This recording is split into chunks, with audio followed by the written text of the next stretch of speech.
السلام علیکم ورحمۃ اللہ وبرکاتہ۔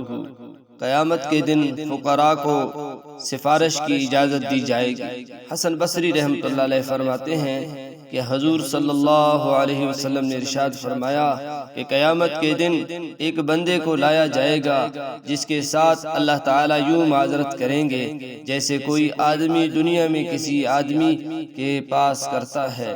حق تعالیٰ شانہ فرمائیں گے، مجھے اپنے جلال کی قسم، میں نے دنیا کو تجھ سے اس لیے دور نہیں رکھا تھا کہ تیری توہین ہو، بلکہ اس اعزاز و اکرام کی خاطر جو تیرے لیے تیار کیا گیا ہے۔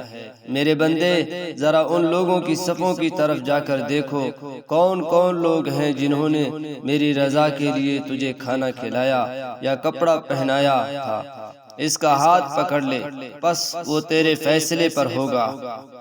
اور لوگوں کا اس دن یہ حال ہوگا کہ پسینہ ان کے منہ تک پہنچا ہوا ہوگا۔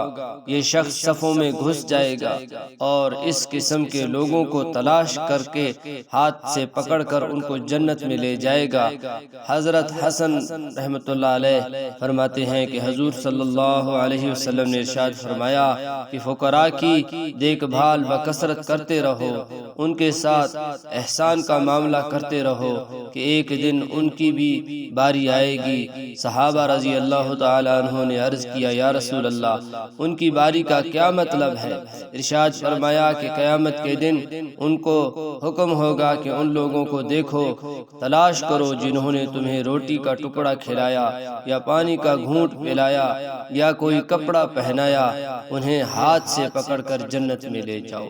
خدا کی قسم، یہ کتنی بڑی نعمت ہے، کتنی بڑی جو ہے نا فخر کی بات ہے۔ آج دنیا میں غریب کی بات سنی نہیں جاتی اور یہاں بڑے لوگ چھوٹوں کی سفارش کرتے ہیں، غریب لوگ امیروں کے پاس جاتے ہیں، پیسے والوں کے پاس جاتے ہیں، میاں میرا یہ کام کرنا ہے، سفارش کرنا ہے۔ جیسے دنیا میں تم لوگ امیر لوگ غریبوں کی سفارشیں کرتے رہتے ہیں، ایسے ہی میرے بھائی دوستو، امیروں کو بھی چاہیے کہ اپنی سفارشی دنیا میں بنا لیں تاکہ قیامت کے دن ان کی بھی سفارش کی جائے۔